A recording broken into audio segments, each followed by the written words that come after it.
예, 안녕하십니까. 새로운 선택 금태섭 대표입니다. 원래 오늘 새로운 선택에서 검찰개혁 관련 정책을 발표하기로 했었는데 개혁신당에서 함께 하기로 해서 김용남 정책위 의장이 와주셨습니다. 대단히 감사하게 생각하고 앞으로도 이런 기회가 계속 있을 겁니다. 어제 이준석 대표와 함께 얘기를 나누다가 서로 의사가 같고 맞는 정책에 대해서는 신속하게 함께 발표하기로 했습니다.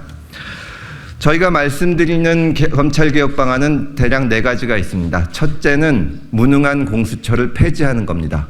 공수처는 만들어진 지 3년 동안 아무런 성과 없이 국민들의 소중한 예산과 또 인력을 낭비했습니다. 만약에 반대로 공수처가 너무 힘이 세지면 오히려 사찰기관처럼 될 수가 있는 겁니다. 전 세계 선진국 어디에도 없는 이런 기관은 하루바삐 폐지하는 것이 맞습니다. 두 번째로는 법무부 장관의 정치적 중립 의무를 법으로 정하겠다는 것입니다. 조국, 추미애, 박범계, 한동훈 장관까지 대통령 측근으로 분류되는 정치적인 인물들이 법무부 장관으로 임명되면서 법무부의 정치적 중립이 크게 훼손됐습니다. 미국 등 선진국에서는 법무부 장관이 검찰 개혁을 겸직하는 경우도 많고 고도의 정치적 중립성을 지킵니다. 정부조직법을 개정해서 법무부 장관의 정치적 중립을 의무화하겠습니다. 다음으로 검사의 수사지휘권을 복구하겠습니다. 대륙법계 형사사법 이론상 사법관의 지휘를 받지 않는 사법경찰의 수사는 원칙적으로 존재할 수가 없습니다. 그리고 현실적으로 검수완박을 통해서 형사사법제도가 형해화되면서 많은 범죄 피해자들이 신속한 구제를 받지 못하고 고통을 받고 있습니다. 검찰 수사권을 수사지휘권을 복원하도록 하겠습니다. 마지막으로 지나치게 비대해진 검찰을 통제하기 위해서 직접 수사 전문기관인 특수부의 숫자와 직무 범위를 법으로 통제하고 대폭 줄이겠습니다.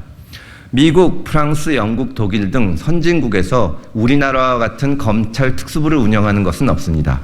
유일하게 비슷한 제도가 있는 것이 일본 검찰입니다. 그러나 우리보다 인구가 2.5배 많은 일본에서는 동경, 또 오사카, 나고야 3개에만 특수수사부서를 하나씩 두고 있습니다. 우리는 서울중앙지검에만 10개 가까이 되는 특수수사부서가 있습니다. 이것을 대폭 줄이고 검찰의 영향력을 축소하는 것이 검찰개혁의 정도가 될 것입니다. 김용남 정책위 의장께 발언권을 넘기기 전에 마지막으로 한 가지만 당부드리고자 합니다. 공수처 3년, 검수완박 2년, 그동안 검찰개혁은 한 걸음도 앞으로 나아가지 못했습니다. 성찰이 필요합니다. 민주당에 계시면서 공수처를 강력히 추진했거나 찬성하신 분들, 그리고 밖에서 공수처에 앞장섰던 분들, 3년이 지난 지금 모두 결과에 대해 겸허하게 반성하고 성찰한 다음에 제대로 된 검찰개혁에 나가야 합니다. 저희는 그것을 촉구합니다. 개혁신당의 정책위 의장을 맡고 있는 김용남입니다. 오늘 이렇게 새로운 선택과 개혁신당이 공통정책으로 검찰개혁에 관해서 말씀드리게 된 것은 그동안 논의를 물밑에서 계속 진행해 왔고 적어도 오늘 발표되는 내용과 관련해서는 양당 간의 정책적 이견을 발견할 수가 없었습니다. 단적으로 말씀드리면 정책에 관한 한 싱크로율이 100%다 이런 말씀을 드릴 수 있겠습니다.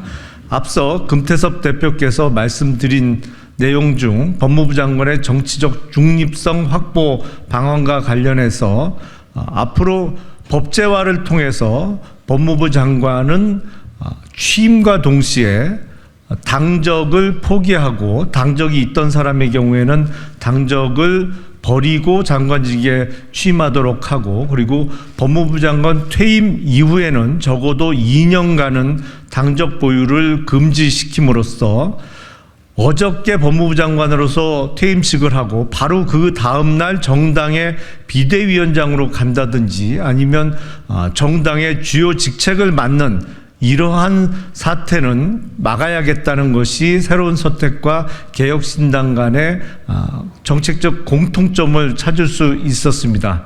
그리고 검찰의 수사지휘권 복원과 관련해서 부연 설명을 드리자면 지난 민주당 정부를 통해서 이른바 검찰 개혁 그리고 검수 완박을 통해서 지금 현실적으로 나타나고 있는 현상은 그야말로 검찰 개혁 내지는 국가 형사사법 시스템의 붕괴로 표현드릴 수가 있습니다. 왜냐하면 이 억울한 피해를 당한 분들에 대한 형사법적인 구제가 계속 늦어지고 있습니다. 형사사건의 처리가 끝나질 않습니다.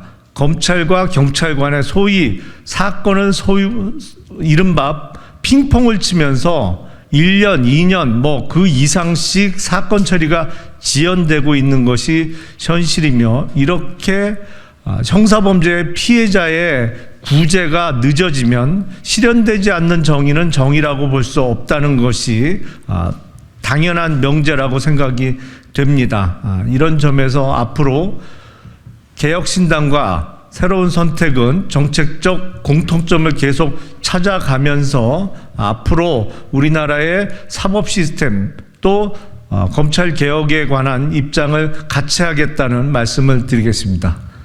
경청해 주셔서 감사합니다.